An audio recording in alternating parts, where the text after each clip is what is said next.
Welcome back at another tutorial about the Korg Wavestate. In this tutorial we are going to take a look at the insert effects, the Waveshaper. The Waveshaper is a really nice tool to add some overtones to your clean signal. It's a little bit like adding a distortion or saturation on your signal. So for this tutorial we have an oscilloscope over here. And we need to have an understanding about the theory behind it to understand what the Waveshaper does. So let's do that through some practical examples. Let's load up an init performance. Init performance. And we have the standard sound. A Waveshaper works the best on simple samples. And let's set the timing slot to gate so that we have a subtractive synth. Now we have a simple synth. And clean up. So let's add the Waveshaper as an insert effect. You can find that in the prefix area. Open the type and go to Waveshaper. Then it loads a default preset, it's called Reso. But double click the Waveshaper, set everything to 0. Set the signal to dry. So now we have a default setting for the Waveshaper so that we can see what's going on. Now, when I play a note, let's play the C note, you will see in the oscilloscope that it is a standard synth sound. Now, what does the Waveshaper do? The Waveshaper, and let me bring up a diagram. We have presets in the Waveshaper with specific waveforms. And you can find these waveforms in this drop-down list. So here you see all those terms that you saw in the graph. So basically what it does is adding overtones based on these waveforms that you see over here, the one that you selected. And the original signal is modified by the waveform that you see over here.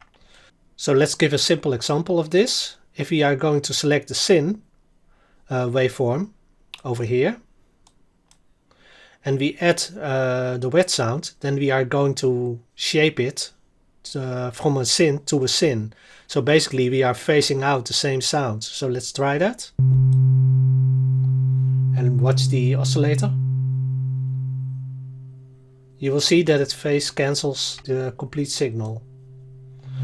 So based on that theory, what it basically does is you have the middle line and you have that also here over in the oscilloscope. It inverts the signal above and below your original signal. Well, forget the theory part, but basically that is what it does. But if we are going to look, for instance, to the line syn1 preset, if we are going to use this Waveshaper, then we know that if we dial in the Waveshaper, that it will add on that syn these kind of sawtooths. So let's do that and let's create our own specific signal. So take the line 1. It's over here, line syn 1. And if you try it now, watch what happens in the oscillator. We set it completely to wet and now we are going to add the Waveshaper. And watch about these lines over here.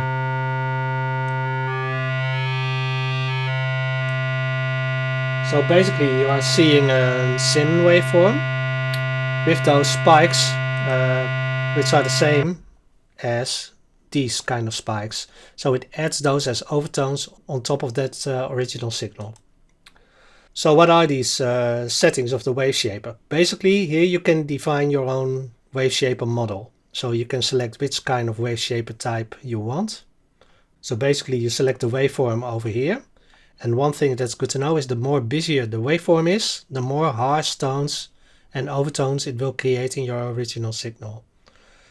So if you want to keep your clean signal in a controlled way, then it doesn't make really sense to select one of these busy signals. But sometimes you do want that, for instance, for bass sounds. And these kinds of sounds are perfect for bass sounds, for instance, for techno and these kind of things. So What does the Waveshaper do? Well, we have the scale input, we have the LPF input, and we have two EQ settings. Well, the scale input is connected to here, the low pass filter is connected to here, and the tone is connected to this one. Now, if you use one of these dials and you set it to the maximum, you will see that it not completely uses the potential of the Waveshaper. So a good thing is that you set these things to 0 and then get the sound that you want by turning the dials till you have something you like. Now, what does the scale do? It's basically the level of the input level into the Waveshaper, into the wave form. So if we set this, for instance, to 10, let's type it in, 10 dB. You see that in the oscilloscope that the signal is added to the sine wave. If you set it to 0 again, we get the original. So let's add 10 again. But watch what happens. If we lower the input trim with minus 10 dB, then we have the standard sine sound again.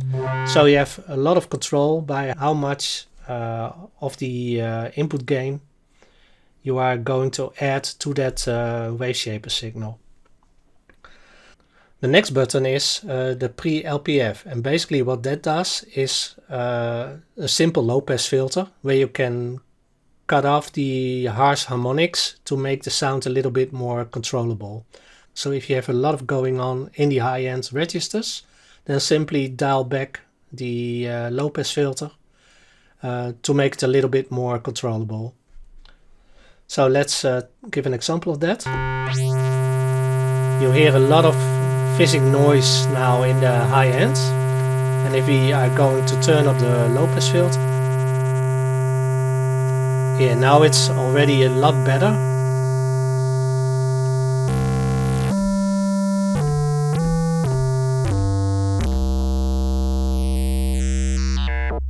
And if you open it completely, then well, the cutoff is completely closed.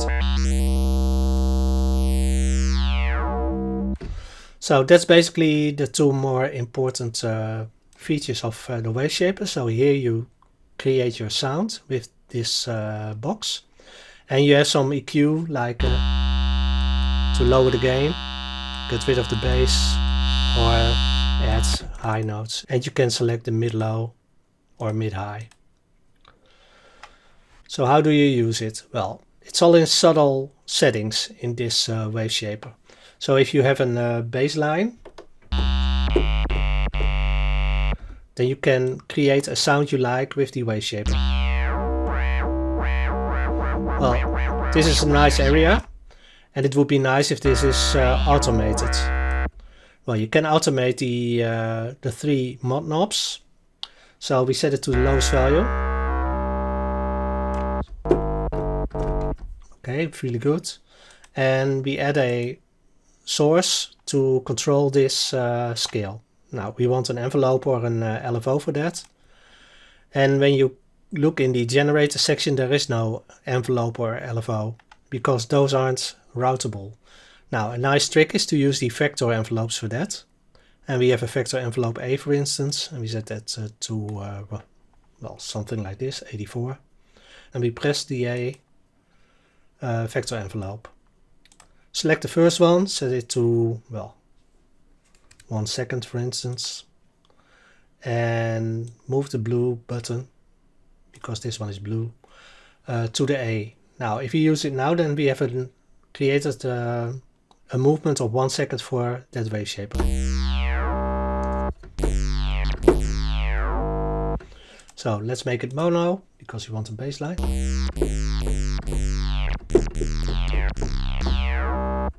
So this is a really nice way to add modulation to knobs that you normally can't really automate. This way you can do it.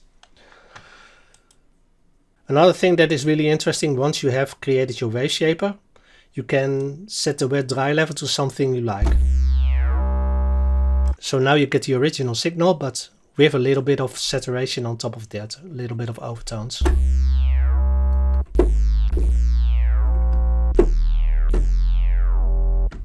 So really nice. Okay, now let's do something which is a little bit more difficult. So let's load up an edit performance again. So we have the standard sound again.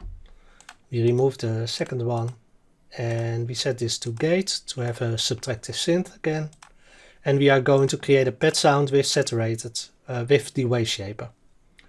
So let's select a busy sample, like for instance Shady Cove. And we have a pad sound now.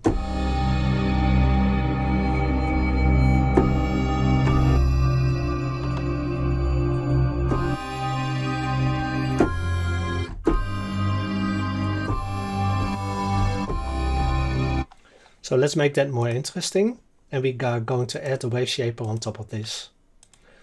Now, if we are using it now, it's not really usable, and that's because it has the Waveshaper type Reso. If we are going to look in the diagram and we are looking up Reso, it's over here. You see lots of spikes in the middle area. And it's completely wet, so it adds a lot of overtones in that area.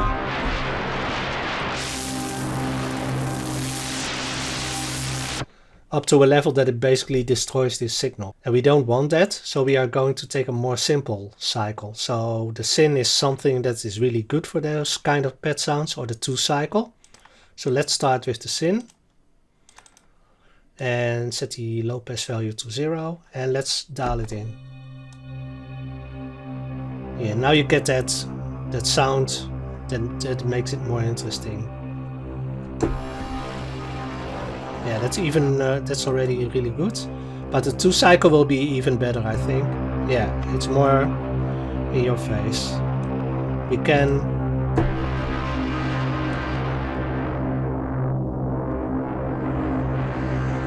So, and this is something that almost everyone does, give it a maximum scale, and hey, we can't use this kind of sounds. But if we are going to do this more in a subtle way,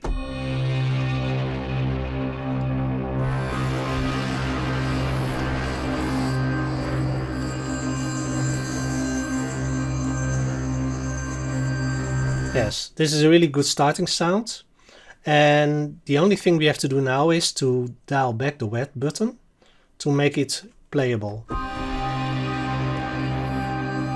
So let's set it to 28.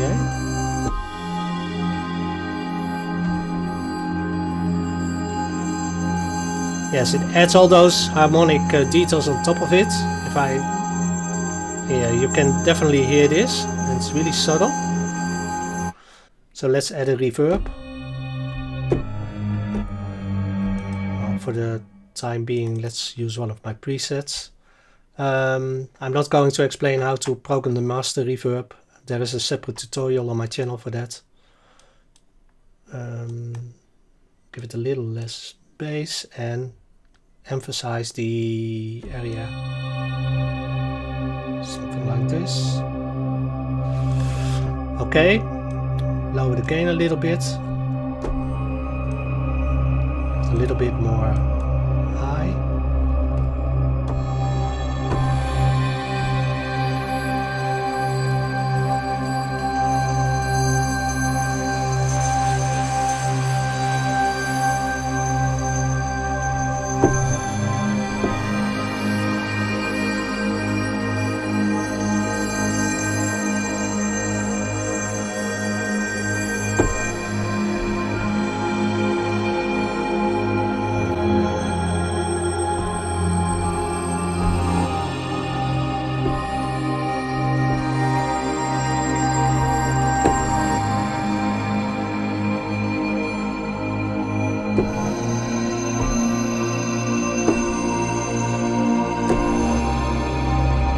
So really nice, and it has all those extra flavors.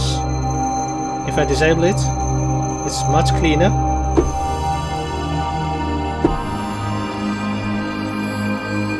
But with that Waveshaper, it adds that extra bite.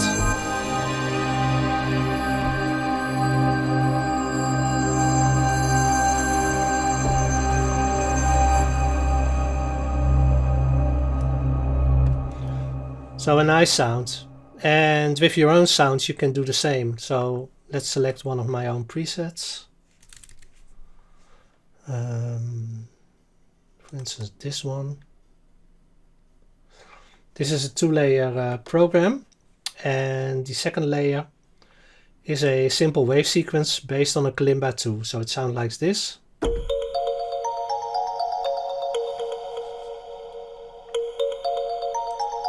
So this is also a sound that is really suitable for a Waveshaper. So let's try some of the elements that are in there.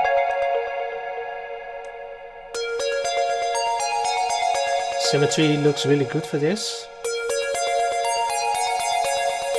It was this.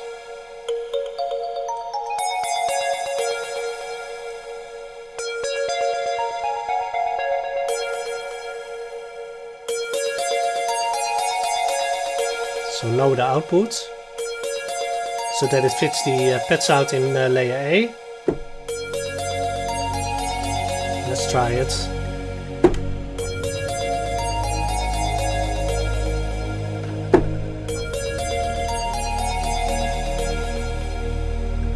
Let's add some chords with it.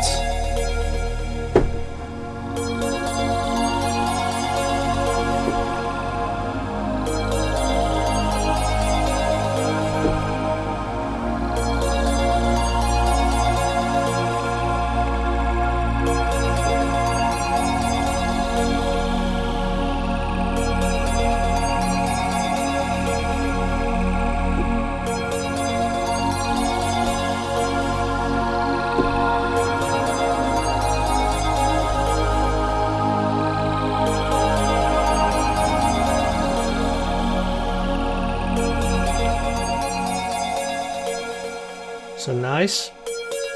So let's add a Waveshaper to the pad sound, just like we've learned before. Also a Waveshaper, the 2 cycle for instance.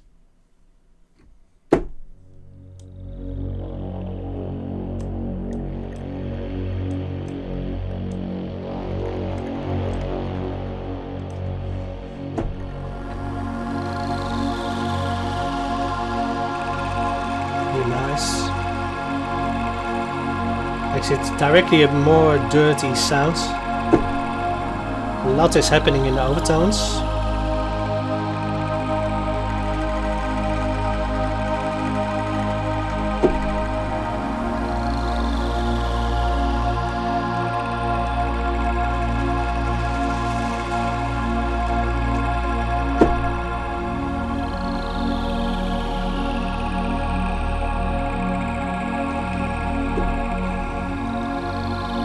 Let's try something different.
So this is a really interesting way to add sounds to your existing sounds.